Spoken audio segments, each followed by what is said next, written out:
Hello and welcome to my review of the HPI Vorza Basher buggy. I bought this buggy almost 2 years ago and I have thoroughly put it through its paces by now. I have jumped it, I have run it on road, I have just bashed it, I have crashed it, I have even attempted to backflip it. It's a pretty standard 1/8 scale buggy layout. It doesn't have the typical cab forward body that you see these days. It has a more slanted, nicely aerodynamic body, which I personally like better. It doesn't come with these wheels stock. It comes with these wheels stock, which are very nice. They look nice. I hear that the rims are a bit fragile, that's why I don't run them a whole lot. And frankly, I think they look too nice to run. Of course, you have your aluminum 3mm front shock tower, which has been reported to bend, but it has not for me. Same in the rear. You have, I think they're 17mm big bore shocks, which are of really good quality. You have your rear wing mount and wing.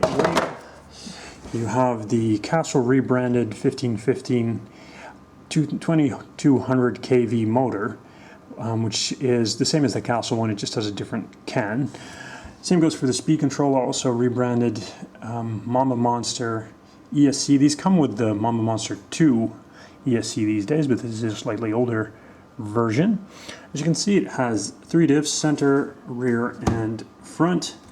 It comes with a RTR servo, which is still working for me in a different buggy, but I replaced it with a high-tech unit, which has been doing really well.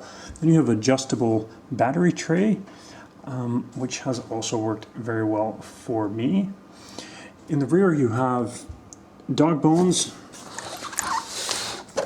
as you can see, and in the front you have CVDs, which you can't see, but you're going to have to trust me that they are there.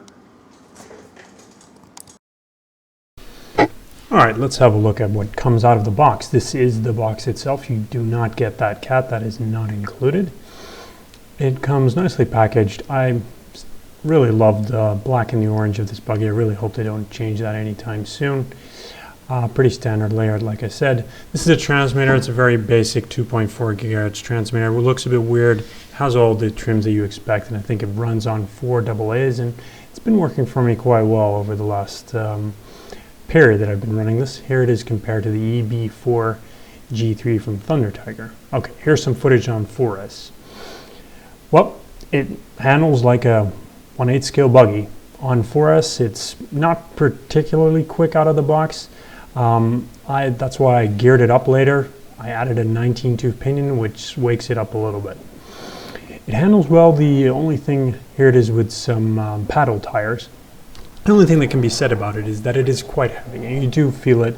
But if you run it on 6S, that just has so much power that kind of negates all the weight that it brings with it. To me, it's a fun buggy to run. I mean, it doesn't have a lot of ground clearance. It's not a monster truck, and it's not trying to be. So you won't be able to get over the roughest terrain. And you see the weeds here in the background. That's the type of thing that it may get stuck on.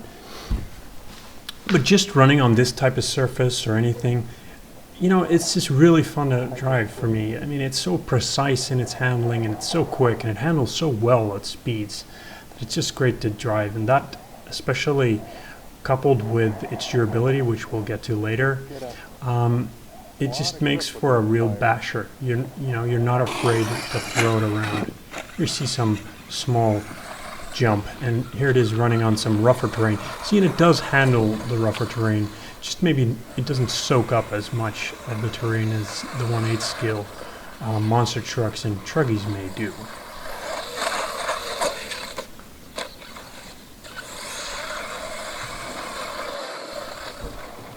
Alright, let's discuss durability a little bit. For me, this, in the beginning, it actually had a couple of problems. One was that here's some on-road footage. By the way, it obviously handles very well on-road because of its low center of gravity. But anyway, the problems that I had is when I was doing very big jumps, I broke the rear body mount off. I just replaced that, and I haven't had that problem since. What I also found is that if you slide it sideways into an a hard object. Here it is running on 6S, by the way. You will break the hubs. You can upgrade those with aluminum hubs. You have them front and rear. So the, I'm not sure what they're called, the spindles as well. And that takes care of that problem. Also, the shock towers have been reported to bend if you land on them. There's also a 5mm upgrade for those, which fixes that. I have not personally had that problem. You can see here the power that it has on 6S. It actually wheelies, even though it's a buggy. They're not supposed to wheel because they're very small wheels and low center of gravity. What I've also had is that the hinge pins at the beginning just came out. Here's some jumps actually. You'll see that it handles really well in the air. Especially after you do a little bit of shock tuning out of the box. The springs are a bit soft and the shock coil is a bit thin, so I changed both of those in order for it to soak up the jumps a little bit more. Here you can see it's very easy to correct in the air. But anyway, I was discussing the hinge pins. They just came out sometimes. So the way to fix that is just add some washers to the screws that hold in the hinge pins. And I haven't added since. Here you can see so composed in the air. What I have also have happen is on very big jumps, when I crash it, I've bent a hinge pin. It's a pretty easy fix. You just bend it back, put it back in, and it works fine. Yeah, so no big problem there. Another issue that I had was that I cracked the body a bit on landing on its roof with big jumps. These kind of jumps, if you land on a roof, it may destroy the body. But that's really it. Once I fixed the issues that I mentioned, and you can see what kind of jumps I'm doing with this thing. So a lot of times I really don't blame it for breaking. But once I upgraded these issues, it's been an absolute tank, which you'll be able to see in these crashes. And this is pretty mild, but it gets worse. You know, just stuff that you really shouldn't expect your RC to survive. This thing just it does survive them. And yeah, that just contributes to the fun to me. You can do crazy shit with it and it will survive the craziness. I think we have some craziness coming up here. There we go. Like that, I mean, really? If it would have broken there, I really wouldn't have cared. This is one of the jumps where I break the hinge pin. Holy crap, right? Yeah. So, like I said, survived everything. Awesome. Alright, so final thoughts. Would I buy this thing again? It's one of my favorite RCs, so I would.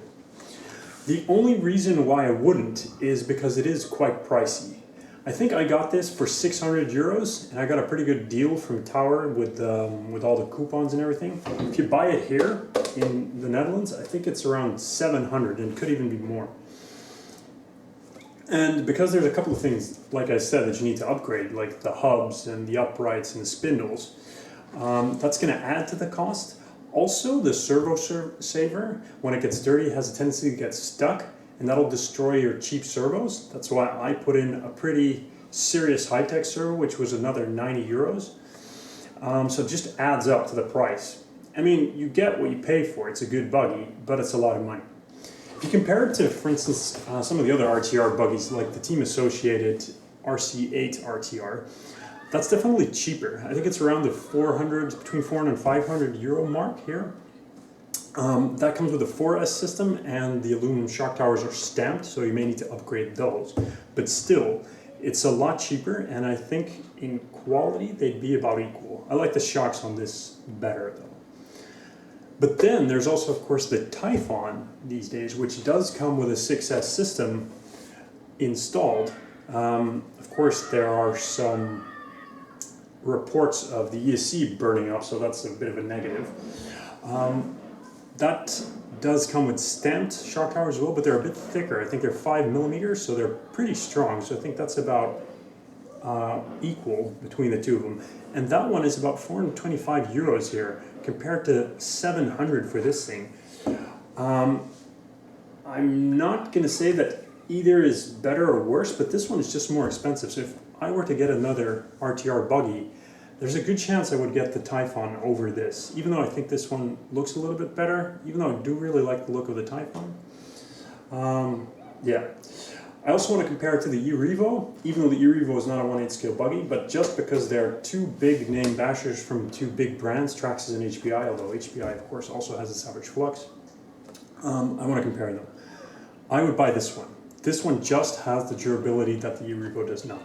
The e-Revo is a little bit more expensive even. It does have a bit more ground clearance, has the bigger wheels, it has the wheelies, but you're just going to be running this a lot more than you will the e-Revo, especially if you're going to be doing some jumps with it. Yeah, so that's my overall review of the HPI Vorza. I want to contribute this review to Jang, who, due to circumstances, was never able to finish his review. I'm not going to pretend like this review would be as good as his, but hopefully this was also helpful and or entertaining, as Jang would say, for you. All right. Peace out. Or whatever cool people say these days.